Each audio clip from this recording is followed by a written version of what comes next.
मैं कह रहा हूं कि अब संदर्भ बदल गए हैं और तौर तरीका बदल गया है। नितिन जी, अभी सर कह रहे हैं कि चुनाव लड़ने का तरीका संदर्भ बदल गए हैं। यूपी में मायावती की बात इन्होंने कह दिया कि मायावती बहन जी जो हैं इस बारी उसको कोई ताकत से मान नहीं रहे, लेकिन बहन जी ने जिस तरह से अपने उम्मीदवार उतारे हैं, पश्चिम में देखेंगे तो उन्होंने वो दुखती रग पकड़ने की बीजेपी की कोशिश की है कि ठाकुर जहाँ पे नाराज है वहाँ पे ठाकुर ठाकुर दो, पूर्वांचल में कुछ और दो। क्या वो इस तरह के फोर्स, इस तरह की ताकत बनकर इस चुनाव में उभरेंगी कि किसी खास तौर पर बीजेपी का अहित या नुकसान कर पाएगी, वोट कटेगा उससे ओवरऑल बीजेपी को नुकसान होने वाला है? सर देखिए, मेरा मानना है कि जिस तरह से बीएसपी ने 2019 का लोकसभा चुनाव लड़ा था समाजवादी पार्टी के गठबंधन पर, समाजवादी पार्टी का वोट तो बीएसपी को ट्रांसफर हो गया था, लेकिन बीएसपी का वोट बहुत जगहों पर समाजवादी पार्टी को ट्रांसफर नहीं हुआ था। इस बार तस्वीर पूरी बदली है। पूरा का पूरा मामला जो है एनडीए बनाम सीधे सीधे इंडिया गठबंधन से है। तो मुझे नहीं लगता कि बीएसपी उस तरह से स्टैंड कर पाएगी, क्योंकि जिस तरह से बीएसपी को अपने प्रत्याशी उतारने थे, वहाँ पर ट्रायंगुलर फाइट नहीं दिखाई दे रही है। लोगों के बीच में ये भी जेस्चर बना हुआ है कि बीएसपी उन प्रत्याशियों को वहाँ पर मुस्लिम कैंडिडेट के रूप में उतार रही है जहाँ पर इंडिया गठबंधन जीत रहा है या जीत सकता है। तो ये एक मैसेज पब्लिक के बीच में चला गया है, युवाओं के बीच में चला गया है। आपने देखा होगा मायावती पूरी तरीके से सॉफ्ट बनी हुई है। जो उनका भतीजा आकाश आनंद है वो थोड़ा आक्रामक रवैया अपना रहा है रैलियों में, भाषणों में अपने, लेकिन वो मास मैसेज देने में अपने कैडर में अभी तक मुझे नहीं लगता कामयाब हो पाई है, जिस तरह से 2014 और 2019 के लोकसभा चुनाव में या अन्य चुनावों में पार्टी को मिला था। दूसरा सबसे प्रमुख कारण है कि बीएसपी का जो कैडर वोट था वो पूरी तरीके से और बिखरा है। 2019 के चुनाव में उनके पास कई सारे विधायक थे।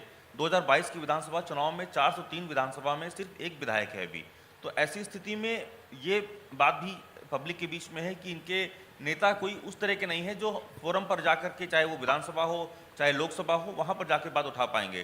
तो मुझे लगता है कि बीएसपी एक तीसरे नंबर की लड़ाई ही लड़ रही है, और मुझे लग रहा है कि 2027 को लेकर के वो ज़्यादा तैयारी में है, ना कि 2024 के। एक मैं हस्तक्षेप कर दूं ताकि डिबेट उस तरफ बढ़ जाए।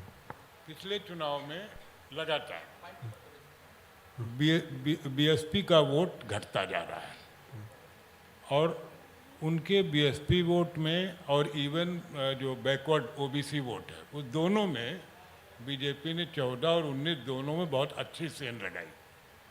पिछली बार भी जब विधानसभा चुनाव हो रहा था तो ऐसा लगता था कि मायावती कुछ कमाल कर देंगे, नहीं कर पाए।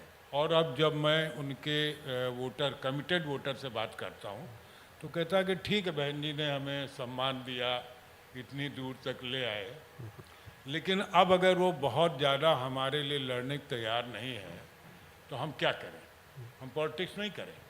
देखिए, आज पॉलिटिकल अवेयरनेस सोसाइटी में बहुत है, खासकर दलित और बैकवर्ड में। ये पंडित जी और ठाकुर जी बहुत उतना इंटरेस्टेड नहीं है। अच्छा, वो अपना कथा वाचन उसमें अपना लगे हुए हैं। तो उनको, और या उनको लगता है ब्राह्मणों खासकर कि हम तो खुद ही बहुत बड़े श्रेष्ठ आदमी हैं, तो हमको किसी पॉलिटिकल ताकत की ज़रूरत नहीं है। लेकिन जो बैकवर्ड आदमी है और जो दलित है, उसका जो समाज में मान सम्मान बढ़े, इसके लिए उनको इकोनॉमिक से ज़्यादा पॉलिटिकल पावर की जरूरत है। नवल जी, आप इनकी बात से मेरे जी, सहमत मैं हैं? उसमें कुछ जोड़ना चाहूँगा। हम लोग को विश्लेषण ये करना चाहिए कि जो मायावती 14 के चुनाव में 0 सीट पाती है, वो समाजवादी पार्टी के संग अगला चुनाव लड़ती है 10 और सीधे सीधे डबल डिजिट में आ जाती है, 10 सीटें पा जाती है, बल्कि जिसके संग मिलकर लड़ती है उसके पास आधी सीटें रह जाती जितनी उसकी थी। तो ये क्या वजह है कि मायावती अलग चुनाव लड़ रही है, समाजवादी पार्टी के साथ चुनाव नहीं लड़ रही है? इसके विश्लेषण में ही बहुत कुछ छुपा हुआ है।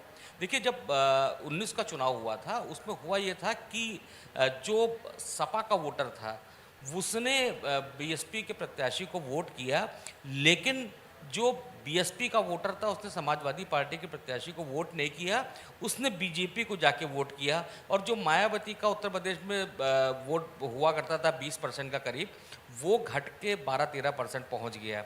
मायावती की दुविधा ये थी कि जो हमारा वोटर, जो हमसे डिवोटर था, जो कभी भी टूट के नहीं गया, वो एक बार बीजेपी के पास गया तो बाकी भी जा सकते हैं और हमारी पार्टी के लिए बहुत नुकसान हो सकता है। तो उनकी एक क्लियर का स्ट्रैटेजी थी कि लोकसभा चुनाव हमारा इरादा नहीं है, क्योंकि हम यहाँ ज़्यादा बहुत कोशिश भी कर लेंगे तो 5-6-7 सीट पा सकते हैं, साथ में लड़ लेंगे तो 12-13 सीट पा सकते हैं। लेकिन हमारी जो लड़ाई है वो विधानसभा चुनाव के लिए है, मुख्यमंत्री बनने के लिए है। ऐसे में हमको ये साबित करना पड़ेगा कि उत्तर प्रदेश में नंबर 2 की पार्टी कौन है, वो है बहुजन समाज पार्टी। ऐसी वो कोशिश कर रहे हैं और इसी इरादे से उतरे हैं। आप देखिए, मतलब आप कहने की ये कोशिश कर रहे हैं कि मायावती लोकसभा चुनाव नहीं, विधानसभा चुनाव को टारगेट करके जी। उसके हिसाब से फील्डिंग कर रही जी, है बिल्कुल। और राजनीति कर रही है। मैं